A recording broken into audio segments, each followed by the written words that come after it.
today we're really privileged that this is brought to you by PAGE.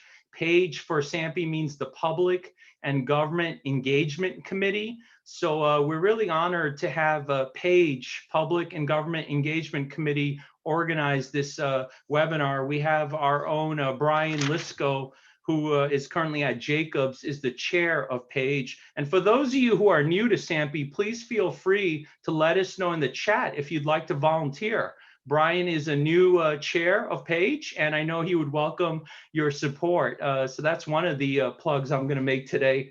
But folks, I think we're about at time to start. And I just want to welcome everyone again. My name is Raj Manchanda. I'm the Chief Technology Officer at the Society for the Advancement for Material and Process Engineering. We are headquartered near the Los Angeles area, and we are really honored to have Dr. Adam Rawlett with us today. Adam is the Senior Research Scientist, or we can say the Chief Science Officer at Army Research Laboratory. He is specifically focused on materials science. So there are about 30 or so leaders throughout the whole Army network, and Adam is one of those, and focusing on materials science. We're really grateful to have you from beautiful Aberdeen, Maryland. I think you're going to have to share with the group now that we asked everyone, where is Aberdeen, Maryland? And Adam comes from William and Mary. He has a BS in biology and chemistry. And then he went on to get his Ph.D. from Rice University in Texas. So I'm going to pass it over to Adam to just briefly introduce himself to the group. We are really grateful to have you with us, Adam. Thank you. Well, thank you very much for the invite, Raj. And it's what a pleasure it is to be chatting with you today. Unfortunately, we're not in person because, again, I'm a people person. I love to sit and interact with the audience. But we are fortunate that we have this ability to Zoom and at least stay in contact with each other. So yes, I'm here in Aberdeen Proving Grounds, Maryland, which is 30 miles north of Baltimore, basically between Baltimore and Philadelphia. And Aberdeen is known for, really it's known for its life cycle of communications, C4ISR, command control, communications, intelligence, surveillance, reconnaissance, as well as it's known for its ballistics labs, and that's where I come from. So again, I'm very happy to be talking about you today. And Raj, you wanted me to talk a little bit about my my academics and things of that nature? Is that Yeah, right? please go ahead and start. And then actually, before you start with that, Adam, I just want to recognize our global community today. I think that's one thing about SAMPE that I want to share with folks. It is a niche organization for materials, but you know, on the call today, we have Huntsman, we have Hexcel, Lockheed Martin, Boeing, Collins, DuPont. I was actually very interested with Anton Par out of Austria. So we have folks from Poland, Austria, Germany, and Adam and I, before we were prepping for this, he reminded me his operation is global. So we really welcome the global community. And you know, folks like Renegade Materials that are, I guess, a subsidy of Taijin Holdings. This shows that, yes, we love this Zoom platform because folks from throughout the world can easily interact. But guess what, folks? As soon as we're ready for in person, we're going to really want to welcome you. And thank you, Adam. I'm going to pass it over to you now. Yeah, so thanks. So yeah, I've had a great career so far. I graduated in 2000 from Rice University down in Houston, Texas. Loved it. From there, I went to Motorola's corporate research out in Phoenix, Arizona. And man, we did some great research out there in molecular electronics, carbon nanotubes, kind of a really cool, fascinating area. But unfortunately, this tech bubble in 2003 kind of blew up Motorola corporate lab. And then I started at the Army Research Laboratory in June 1st of 2003. And I've been there for almost 18 years. Okay. And so it's a great amalgam where I get to work in a government lab, but also it's my job to work with great folks in academia and great folks in industry, both from the domestic side or the international side. And it's absolutely crucial that we get the best technology for a warfighter, and that best technology can be coming from worldwide. So again, it's really awesome that we get to speak through these Zoom calls, and we could be speaking from Australia to the US to Finland. It doesn't make a difference. So it's a great opportunity over this last year. Thank you. So I should start sharing my screen now. We can get into the discussion. Yeah, All right. please. All right, so let's do that. And folks, feel free to enter questions in the chat. We'll try to answer them as we go along. If not, eventually you will get answered. But we really want this to be interactive today. So feel free. There's going to be a lot of great content today that you may not have seen. And really, Adam's going to talk about some of the funding opportunities out there, recently announced, actually. So millions of dollars. It's a very exciting time. Please. So you can see my slide right now, right? Is that correct? Yes. All right. So again, thank you very much for allowing me to share this next hour with you. Again, we can make this a conversation. So if you have any questions, by all means, go ahead and ask. Or if you need any type of clarification, Raj is going to be my keeper of time and also keeper of questions and things of this nature. So if you have anything, just let me know. Again, I'm the senior research scientist for material science. What does that mean? So I am basically the chief science officer or the senior executive service lead for the U.S. Army for material science. So again, we're talking about composites, ceramics, metals, polymers, and things of this nature, whether it's for the Abrams tanks or next generation combat weapons or hypersonic materials. Again, I cover a lot of space. So let's go ahead and get into it. So this is the most exciting time to work in the U.S. Army. We have just stood up, and I think it was about 2018 or 19, we stood up the first, or let's just say the first 4-star command focused on modernization. And a 4-star command, they're kind of unusual. This is the first 4-star command that the U.S. Army has set up since 1973. So again, my entire lifetime, this is the first 4-star command, really looking and making sure that the U.S. Army will be focused on modernization. Modernization for ballistic armors, for vehicles, for use of autonomy, AI, and things of this nature. So this is awesome. And it's headquartered in Austin, Texas. So again, in the Capitol Factory area. So I don't know who's familiar with Austin, but it's a very accessible. It's not hidden behind gates and things of that nature. So again, it is supposed to interact with the tech corridor, whether it's great folks from Texas A&M, UT Austin, or not just universities in that area, but globally, as well as great small companies and large companies. It's supposed to make sure that we are getting the best and brightest from all across the S&T enterprise, both domestically and globally. And within the Army Futures Command, we have the Futures Concept Center. So again, we work with how the Army will operate in the future, make sure they understand how the science and technology will affect how they operate. So it gives us some thoughts and understandings of what the future battlefield may or may not look like. The Combat Capabilities Development Command, this is the traditional command centers that you may be familiar with. This is Aviation Missile Center. This is Ground Combat Vehicle Center, the Armament Center. It's basically all what used to be called Research Development and Engineering Command. So those who are online are familiar. Right. And then, Adam, I'm sorry. I was just going to ask, I don't know if the rest of the audience would agree or not, but when I think of Army, I think of almost like a black box. I think of it closed and somewhat secretive. What you're saying is that it seems like it's not. You mentioned, Australia, UK. Can you please clarify on that? Is this all available to others? Certainly. I mean, this is, you'll see in a couple of slides, the sophistication of science and technology throughout the world is ever increasing. So it's absolutely incredible that we stay abreast. We partner with the right people at the right times. And, so I am the U.S. Army lead for the materials group within TTCP, which is the Technical Cooperative Panel. And that's with the 5 countries, US, UK, Canada, New Zealand, Australia, as well as I'm heavily involved in NATO groups, certain PAs with great countries across the world. And so there are opportunities to work with the US Army. So again, it's a change in philosophy.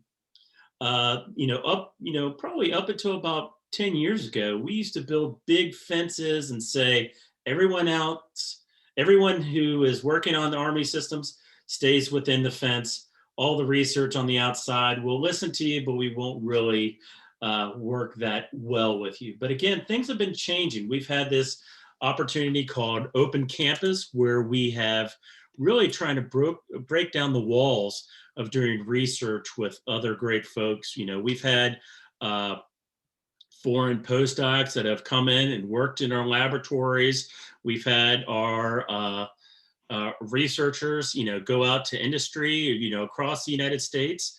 We've developed, we have centers of excellence and people, ARL or Army researchers who are embedded at Texas A&M, at University of Southern California, MIT, across the world. So it's really trying to break down the barriers so that we can interact with this sophisticated world to bring back the best product to the U.S. Army. Excellent, thank you. And then as we go down this Army Futures Command, we have these cross-functional teams, and we'll talk a little bit about those today. These are major programs within the U.S. Army, and they control funding. These are led by one-star generals. And so, for instance, soldier lethality is located in Fort Benning, Georgia, led by General Hodney. And General Hodney is looking not just at the lethality aspects of the soldier, but how well do we protect a soldier? Next generation helmets we'll talk about, next generation body armor, next generation squad weapon. Basically, how do we outfit the soldier today, in the midterm and the far term?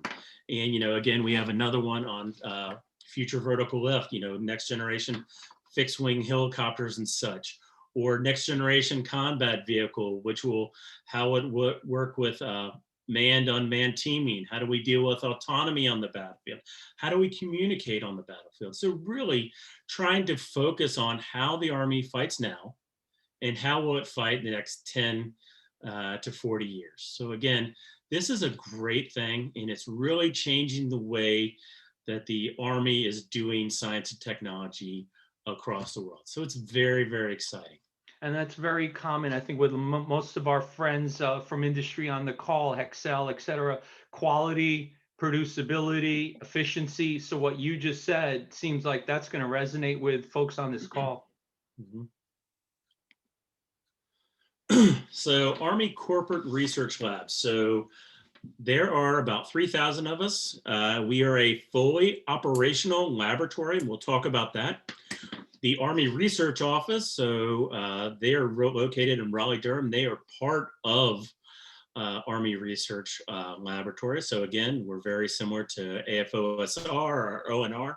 So we do fund academics, we do fund SIBRs, we do fund large companies and things of this nature, but also we are a fully functioning laboratory within the US as well as internationally, and we'll go over that. But our job is really about operationalizing science. And what do I mean by operationalizing science? So it is my job as a scientist and an engineer. I love publishing papers. I love presenting at conferences or presenting, webinars like this. But ultimately, it is my job and the job of the US Army to provide kit and material to the US warfighter. And so by operationalizing science, it means I pick and choose the projects that I feel or we feel that will best deliver kit and capabilities to the US warfighter. And so again, we're not like an academic organization.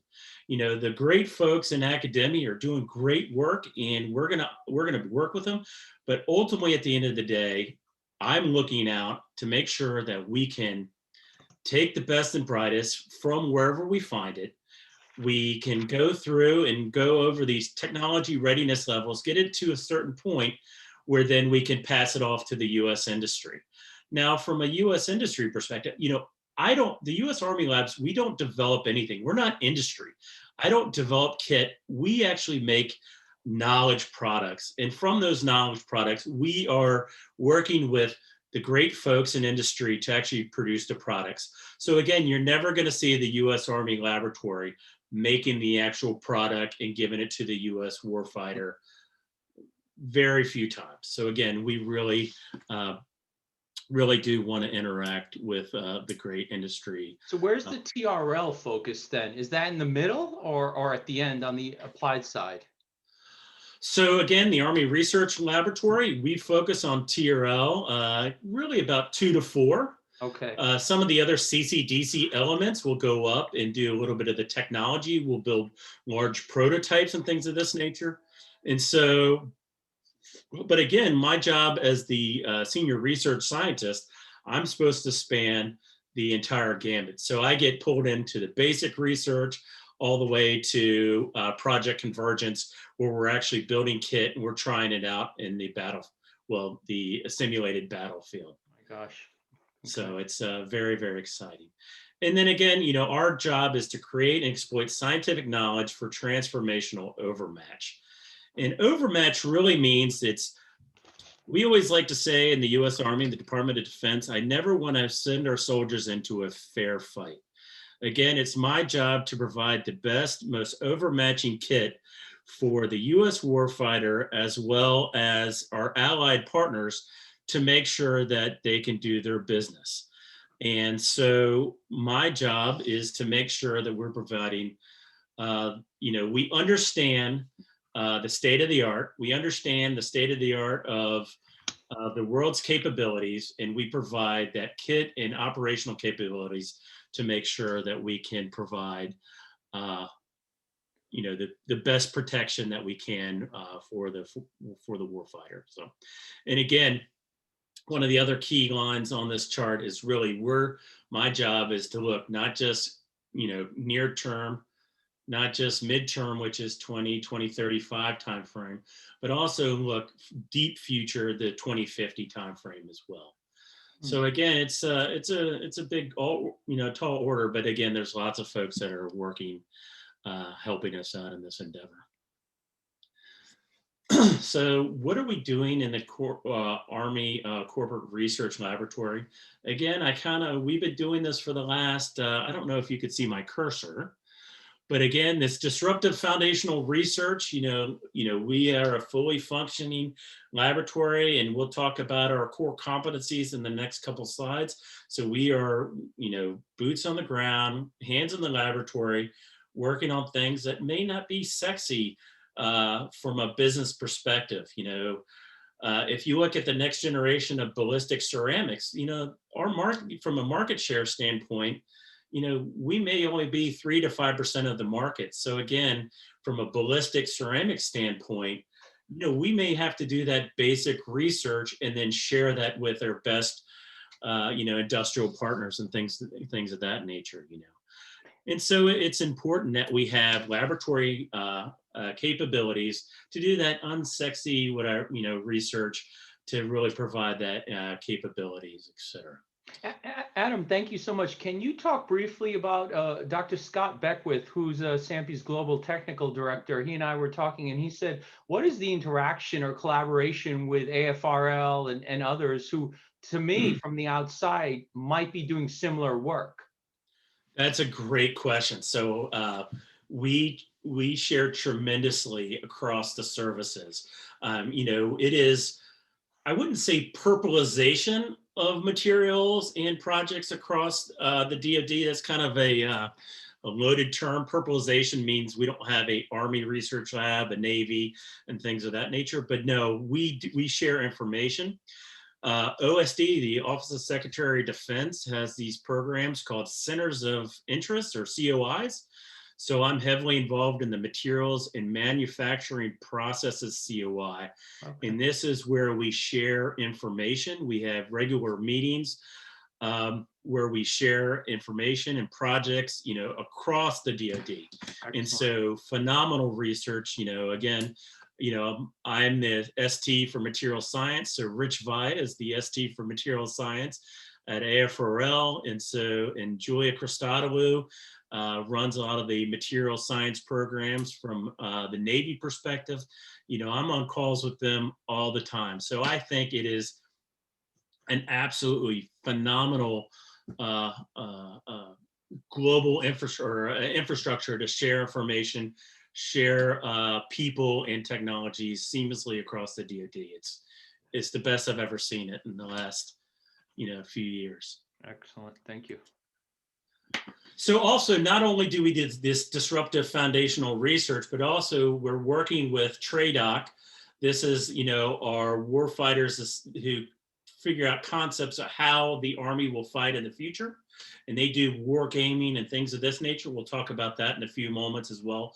But, we try to give them some scientific and engineering rigor and really trying to help out what is the art of the possible, trying to, really parse between science fiction and science reality. And so, where we can overcome the hype of really what is AI and machine learning going to be in the near future, and how is autonomy going to affect us in the next 5 and 10 years as well. And then as the last bullet we see right here is where the Army's primary collaboration to the worldwide scientific community. And again, we work within the United States and globally as well. And again, I already talked about this, and I want to make sure we get through my expansive slide deck as well.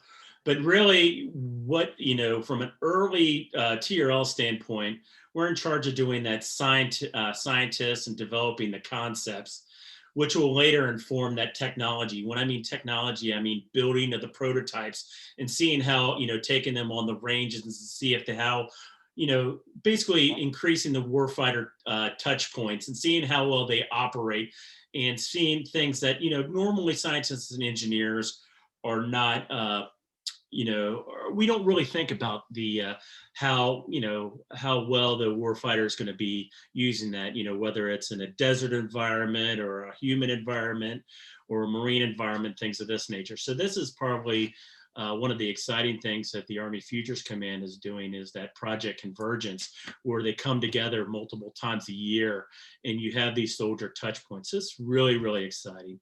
And then again, helping to inform the requirements. But again, early TRL, we're really concentrating on the science and developing the concepts and really working with the warfighter. So it's a very nice blend of having science and technology interact with the green suiters and the big. I wonder if when you were doing your chemistry degree at William and Mary, you could ever imagined you would apply it this way. So your career path is fascinating, and I'm sure our early career professionals on the meeting, they would agree, because from going from where you were, I don't know if you ever would have imagined something like the work you're doing now.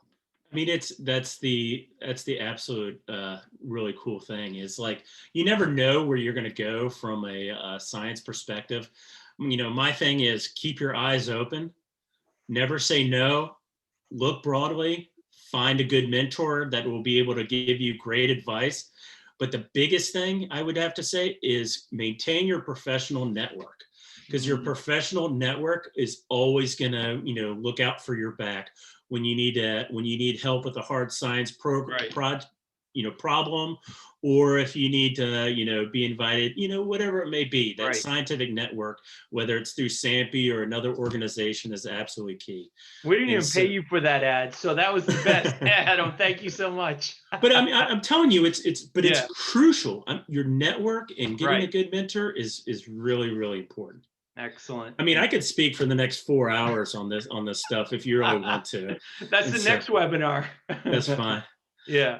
So again, the ARL talented workforce, we have about 2,600 and, all different types of competencies, biology, all different types of engineering, EEs and things of this nature. So a fully functional laboratory. I'm going to kind of go through these slides quickly, but I just wanted to prove to you that we're a fully functioning laboratory. Technical infrastructure, the cool things, most of our laboratory is located in Aberdeen Proving Grounds, and as well as Adelphi, Maryland. Adelphi, Maryland, if you look at the DC Beltway, we're right there at noon at the DC Beltway. And and so those are our main sites. And one of the cool things is we could do everything from soup to nuts in the laboratory. We could go into the laboratory, and as a chemist, we can make small amounts of material. We can make grams of material, and then I could put it into a larger composite, and then I could take it back in the ranges in the back on Spasudi Island and Aberdeen Proving Grounds, and I could do real live ballistic testing or blast testing on it. So it gives, for a person like me who loves science and engineering, but also likes to see that product, it's really nice mix of doing that basic science, and I can take it out and I can transition it all the way up into, larger test and evaluation. So ARL competencies. So we do everything from biological and biotechnology sciences. So really getting in tune with synthetic biology and really the promises with that. Electromagnetic spectrum is going to be really important in the battlefield of the future. How do we communicate with the autonomous platforms and things of that nature? Energy sciences. How can you have autonomy in the battlefield if you have problems with supply lines? So again, this hybrid technology or battery technology, or right now we're asking our individual warfighters to carry so much power and energy with them, different types of batteries. Can we do something that's even better? The problem with some of the lithium technology right now, that when it's hit ballistically, we have problems with flammability and things of this nature. So maybe we need to develop different types of material that doesn't ignite when it comes into ballistic blasts. Humans in complex systems. Again, how do you build trust and understanding from a human to an autonomous platform? Are you going to trust it to do its job? Is it going to understand your vernacular? Again, I'm not stressed right now, so I can have a normal conversation with an autonomous platform. But in a stress environment where bullets are flying and things of this nature, my vernacular may be different. And so how is it going to understand my intent? How is it going to become a trusted partner and things of this nature? Mechanical sciences, again, autonomous platforms. Again, it's going to be major part in the future of warfare and things of this nature. Adam, yeah, go ahead. Yeah, sorry. So I'm a degreed mechanical engineer, and what I'm seeing from your chart here is that the Army and the world, it seems like it's becoming much more multidisciplinary. I mean, what are your thoughts on that? Photonics, electronics, I mean, cyber. So is the new engineer of the future this professional who knows everything? Yeah, I love playing at the seams. That interdisciplinary is not going to be, it is absolutely huge. And so all throughout my graduate school career and when I was working in industry and when I'm in the US Army, I've always worked at the seams. A chemist in Motorola, Motorola Labs is 1,000 people, and I was one of 5 chemists. So I had to speak a different language. Oh my and God. I had to build that familiarity. So again, working in this interdisciplinary environments is absolutely crucial. Excellent. And again, you'll see a slide in a little bit talking about concurrent engineering. And I'm telling you, that is the wave of the future. It's not certain silos of chemists work here, biologists work here, engineers work here. It's only when we come together and we build that understanding and we learn to speak the same language, are we getting these very significant enhancements in productivity. And I'm telling you, Wow. I've seen it go. It's the whole ICME concept, embedding the computational scientists in with us experimentalists. I'm telling you, it is paid off in spades with us. So again, we have our incoming president, Jerome Berg, on the call, and I know he's very supportive of this because SAMPE traditionally has been aerospace. But now all of a sudden we have some interest in med tech and biomaterials and in automotive, the lightweighting pieces everywhere, but strength of materials, mechanical properties. So I think even SAMPE, this nearly 80-year-old organization, is seeing what you're seeing, and the time is now. not only to be focused like this, but be a little, cross on the T. Yeah, exactly. And so as a scientist and engineer, it's a very exciting time. The Excellent. sophistication, the tools, everything. It is more. I've always enjoyed working at the seams, at the cross section.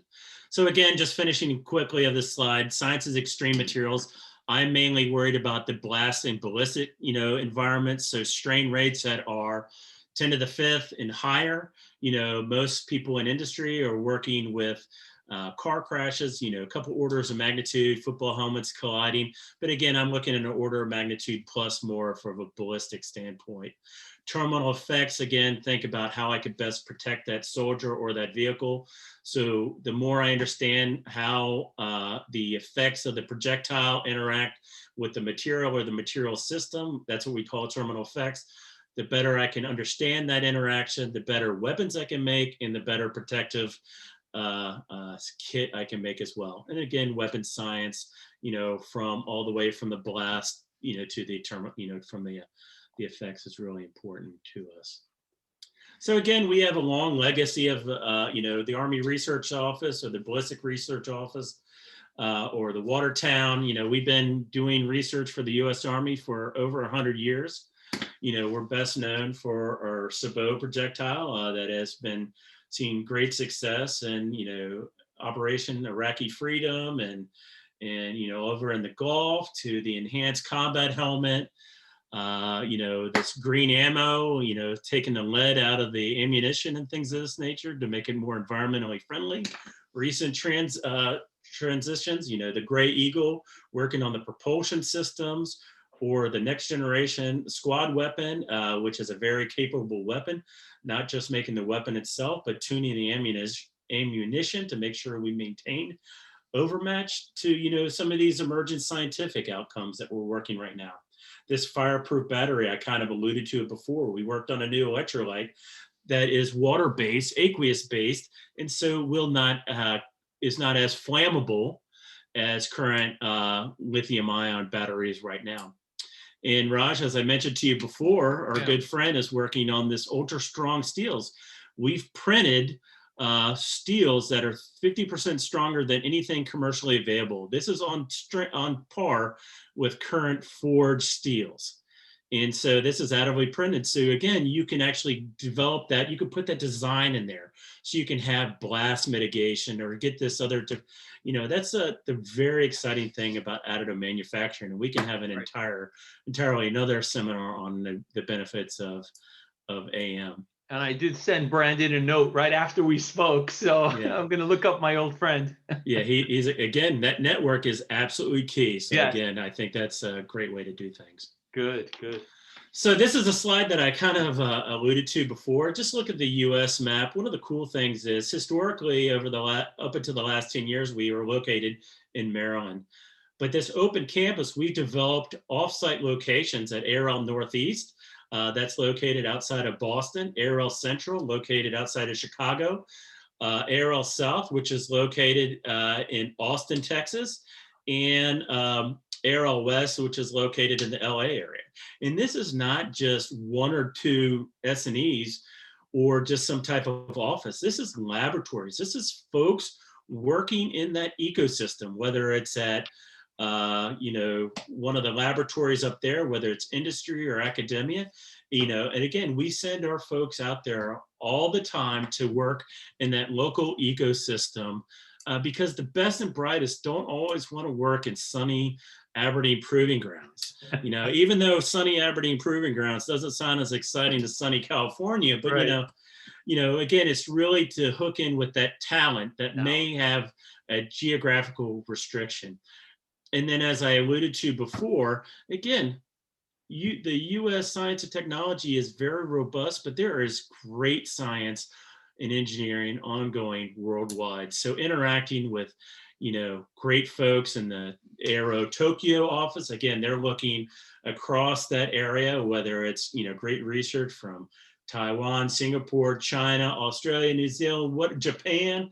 There is great research going out there, and it's, I have friends out there who are looking out there. And again, even though I'm based in Aberdeen, I work and I actually visit and go out there and work with great industries from that area as well. And then again, Aero, Brazil and Santiago, Chile, great research is ongoing in South America, as well as the Aero office in London. So again, that's mainly looking in Europe and Africa.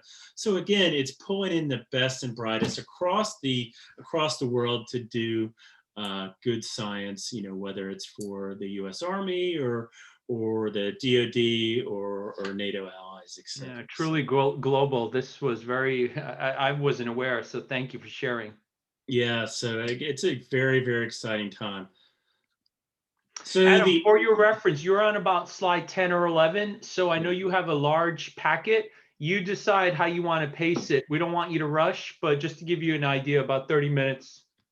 That's fine. No worries. So I could speed it up a little bit, but I'd rather get through these critical slides, and there's a little plug in the end that I want to make sure we get into. So I will do my best. Excellent. So these are the Army's priority research areas, and this is beyond the Army Futures Command. This is the Secretary of the Army says these are the most important research areas for the U.S. Army to invest in. And again, as we go around the clock, hypersonic flight, this is an area that's near and dear to me. I have significant programs and materials for hypersonic flight. The Army Futures Command has developed the Army strategy. I helped write the implementation plan for this. And again, you were talking about interactions with the other DoD entities. Of course, the Air Force has had significant research, and the Navy has significant research in this area. So again, it's a community coming together, really making sure we provide opportunities for the U.S. warfighter in these specific domains.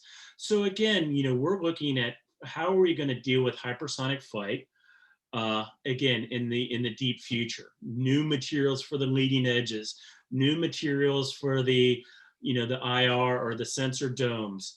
How do we fly, next generation energetic standpoint, propulsion, and things of this nature. So it's a very, very exciting effort.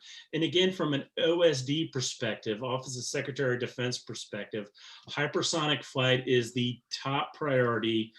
My understanding, there's a new DDR&E chief coming in with the change in administration, and he or she may have a different idea. But in the back of my mind, knowing what I know, I believe hypersonic flight and hypersonic weapons will have a major play from a Army S&T and a DoD S&T.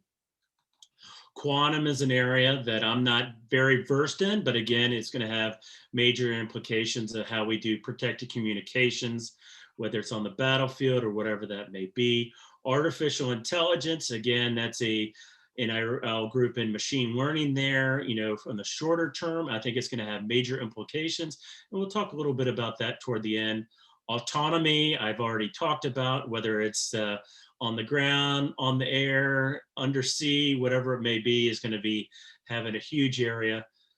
Synthetic biology is going to have an absolute critical, and I have a slide on that later.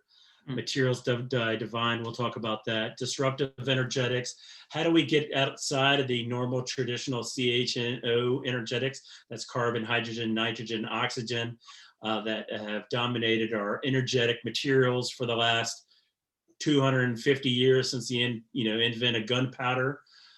So again, there's some really cool research in that area.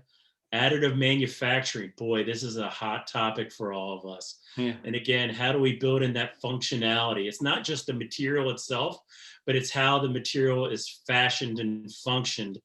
Is going to have major implications in the overall properties of the material. RF electronic materials, again, how we communicate, diamond-based electronics. We developed a new center in this, is going to have huge implications. Again, I could speak an hour on at least all of these ones, but let me concentrate on a few of these. And again, all these research areas will feed into these modernization priorities. And these are the research priority areas that I mentioned before. Each one of these is led by a one-star general and who has signature control over 6.1 through our 6.4 budget in this. Long range precision fires, how do we reach out and touch things that we want to touch, at a long range. Next generation combat vehicle, future vertical lift, again, helicopters, network and C3I. You can't have an autonomous platform unless you can have insured communications in all different types of environments, whether it's in New York City or on the plains of the Sahara. The infrastructure we need to bring along. And so really, how do we communicate is going to be absolutely key. Air missile defense, again, this is something as we have fought over the last 20 to 30 years, we haven't really had to worry about. We've had coin operations. This is counterinsurgency. But again, as we pivot and have a concern about dealing with our near-peer adversaries, and again, there was a great article on the front page of the Washington Post this last Sunday talking about the Department of Defense and how it's pivoting to near-peer threats. And so I would recommend reading that. And that'll kind of give you an idea of why not just the Army is pivoting, but the Defense Department is pivoting in general. Again, we haven't had to worry about air superiority, but again, from a near-peer perspective, we may not have that air superiority that we've had over the last 20 to 25 years. And again, I've already mentioned soldier lethality, but this is a great time to really push out really good science. I mean, it's stressful on us because we're developing product for the warfighter, but it's really getting us in tune and channeling all of our efforts in very specific, most meaningful areas.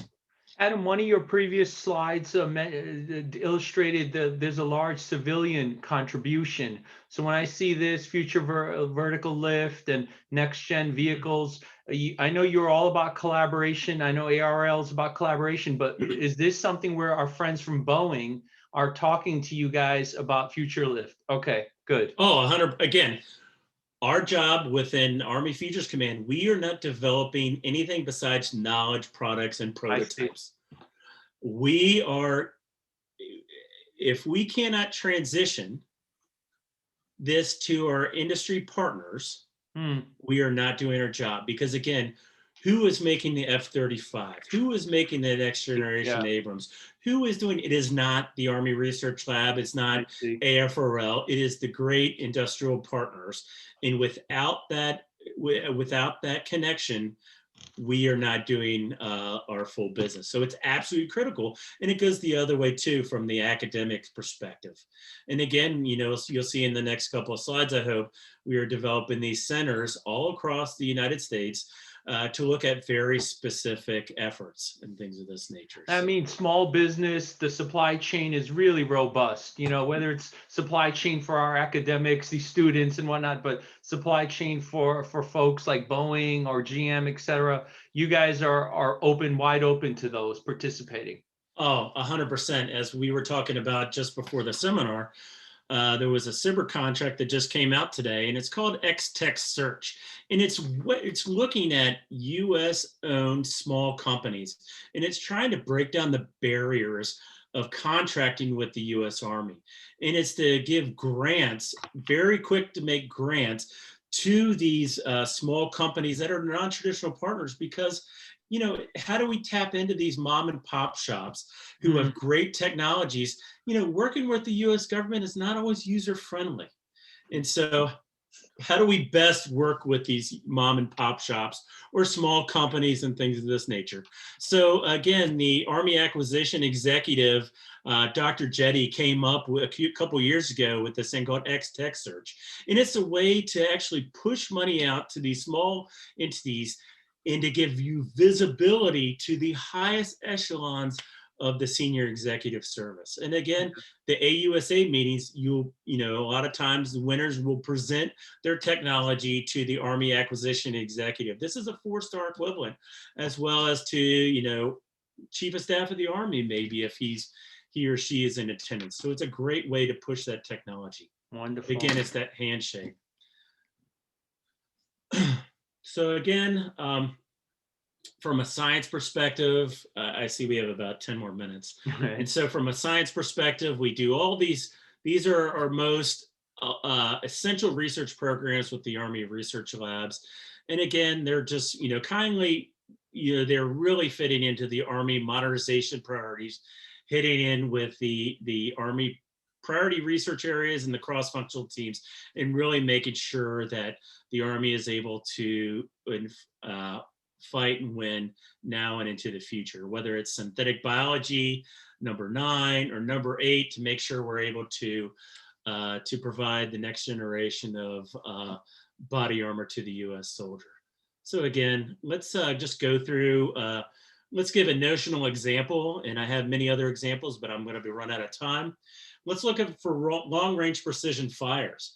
What are we looking at? Again, it's developing the ability to do non-direct fires at a very long distance. And there's lots of things from a research perspective we need to look at. So again, next generation propellants, warheads, energetic materials, basically, and it's going to take all different types of science and technology to give these capabilities to the future warfighter. I mean, think about it from a perspective is, can you launch projectiles from numerous places, across the battlefield, and have them collaborate and interact with a target at a specific time, in the right spatial and temporal time scale, milliseconds and things of this nature.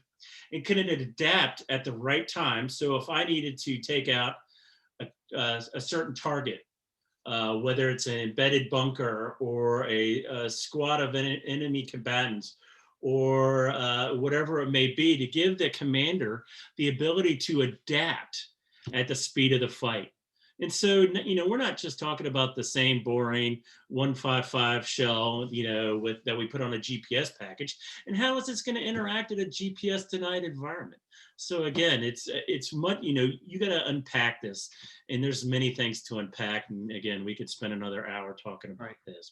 Do you think, Adam, for our friends out there who may not be involved in defense as you are, can I see something coming from here helping renewables or helping battery innovation? Do you see that transition possible?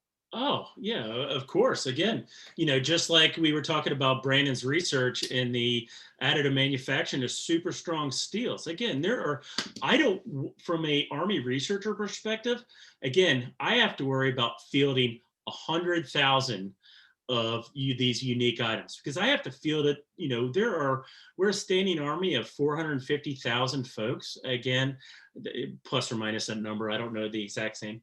And so I have to field more than a couple hundred F-35 strike fighters and things of this nature. So I have to worry about scale. And why I have to worry about scale is I have to worry about cost per unit. So if something's, if I could pick something that's commercial off the shelf or that has dual use, that is better for me, because overall that'll lower my price.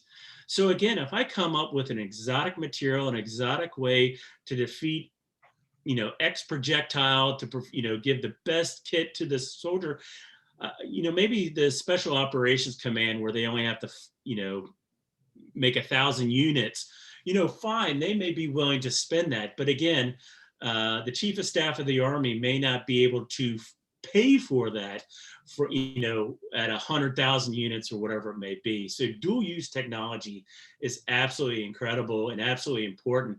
And again, we want to share this technology. Maybe not, I'm not, from a very specific military perspective, but again, we see this technology out to industry to have them go and innovate in these areas. And guess what? The best ideas do not always come from the Department of Defense. That's why it's critical for us to get in touch with the best and brightest. So Excellent. Good. All right. So again, let me just break this down. I have many other examples, but let me give you about 3 more slides. And I apologize, but I just get passionate. I love to talk. I warned you about this before, that I love to talk.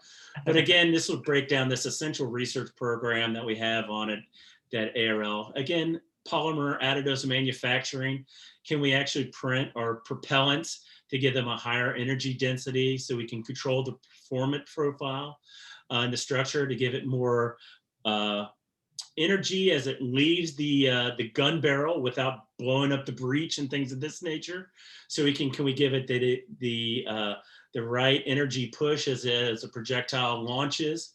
From a design science, can we actually really have a computer simulated design to help define those properties, property performance, how well we can manufacture it? Because again, we're really into this manufacturing science, this metals AM that we've already talked about. Hybrid out of manufacturings, can we embed the electronics? Can we actually get the electronics to really survive a 50,000 G launch, as this thing is either a gun launch projectile or a missile launch projectile?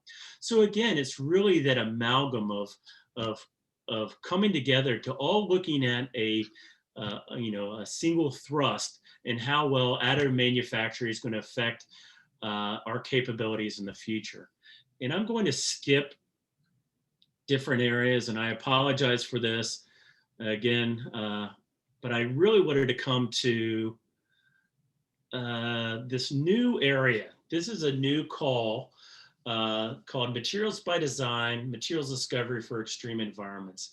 And this is really looking at how AI or machine learning is going to affect materials science and affect the US Army, the Department of Defense in the future. And this is a BAA that'll be out on the street very shortly, within probably weeks. And let me give you an example. So if we look at like a composite material, and I worry about the ballistic and blast properties of a composite materials. From a material science standpoint, I think about these materials properties. And we've found, and again, working with great folks like Jack Gillespie at University of Delaware, through our Materials and Extreme Dynamic Environment, CRA, again, working with brilliant folks across the world's academics as well as industry, we have discovered there's about 30 to 35 materials properties that affect the overall high strain ballistic and blast properties of a composite material. And they also play on each other. There's interactions between these properties. Now, we're all smart people, and we can really understand of maybe how one variable affects the other one.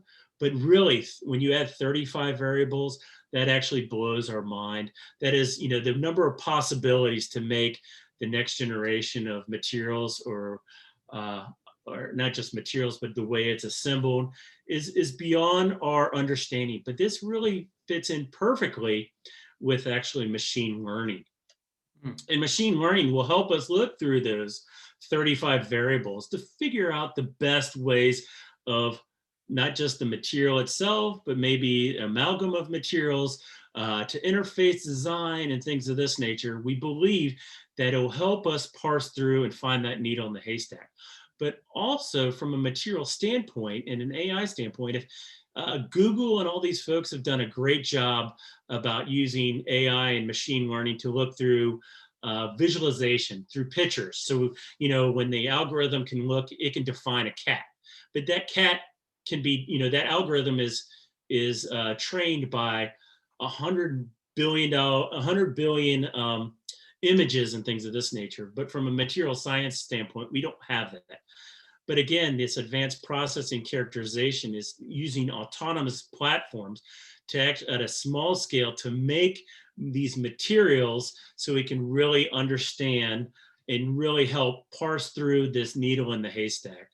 And again, this is going to be a cross DoD effort. So again, our great folks and our great friends at the Air Force, et cetera, will be working with us in there. And again, we have research questions.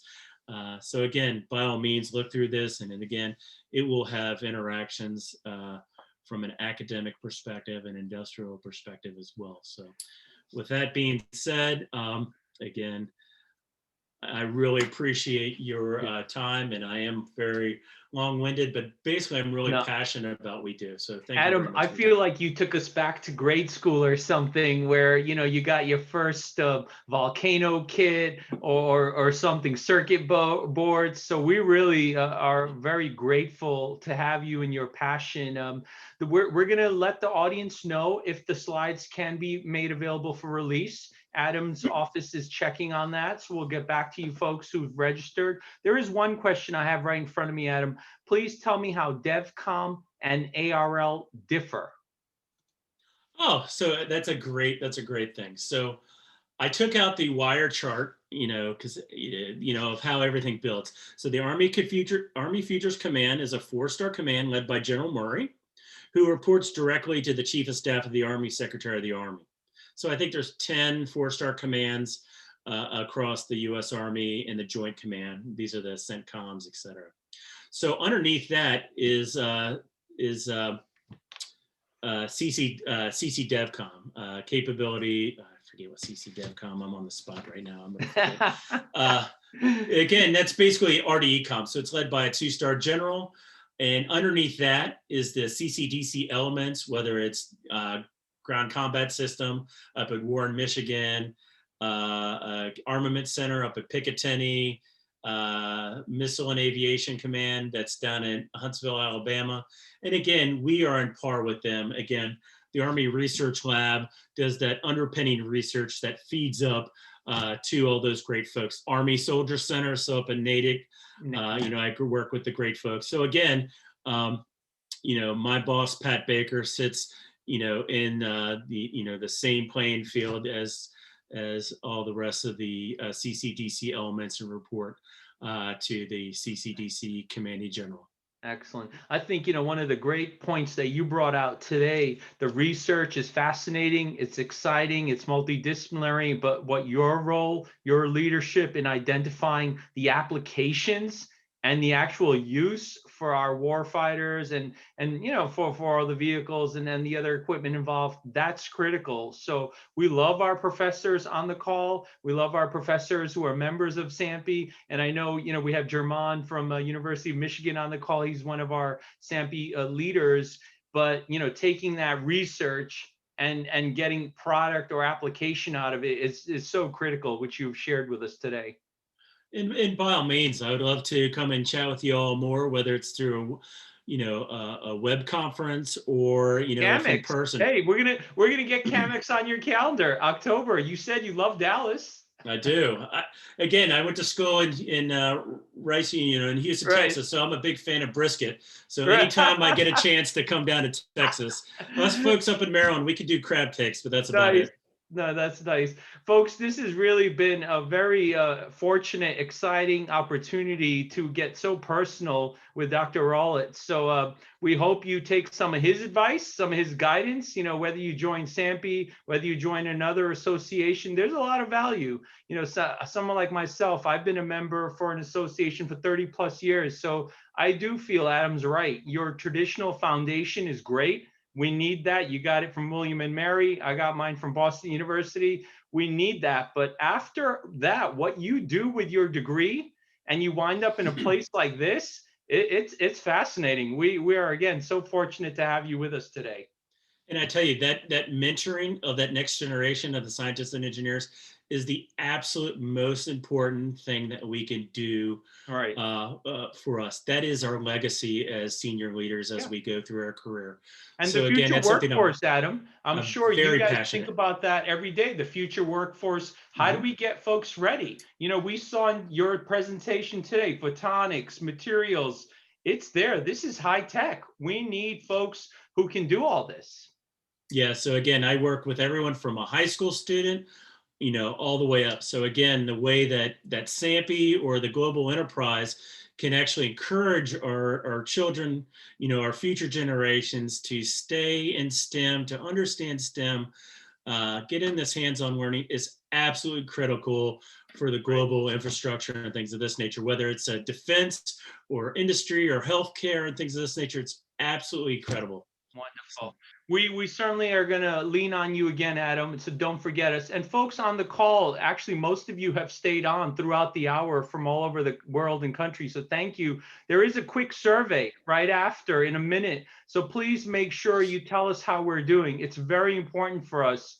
This was a great topic. Let us know other topics you're interested in. We will get back to the group about the slide decks and whether or not we can make them available. But I'm sure, Adam, what is the URL for where folks can learn information that's publicly available? What is that?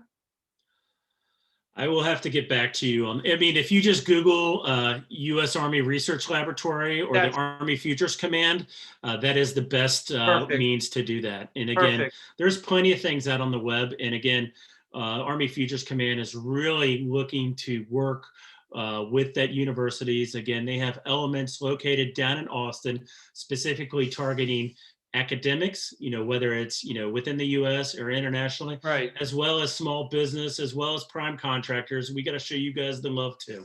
So again, it's really bringing in that whole of government, whole of world to bring that scientist advances for us. Thank you so much. Brianna just posted the URL up for everybody so they can see that. But folks, it takes a little more. It's great you're on the webinar. You do have to get engaged, get involved, whether it's in your local level. Adam mentioned he's a mentor for high schoolers, middle schoolers. Get involved. SAMPE will provide you with that opportunity, or your local, your local STEM folks. So we're here for you. Thank you for another great webinar, and we look forward to seeing you again. Adam, any final word? Thank you very much. I really appreciate it. Keep up the network and get a good mentor. That's it. Thank you, appreciate folks. it, guys. Goodbye. Goodbye, Bye-bye. everyone. Thank you. Goodbye.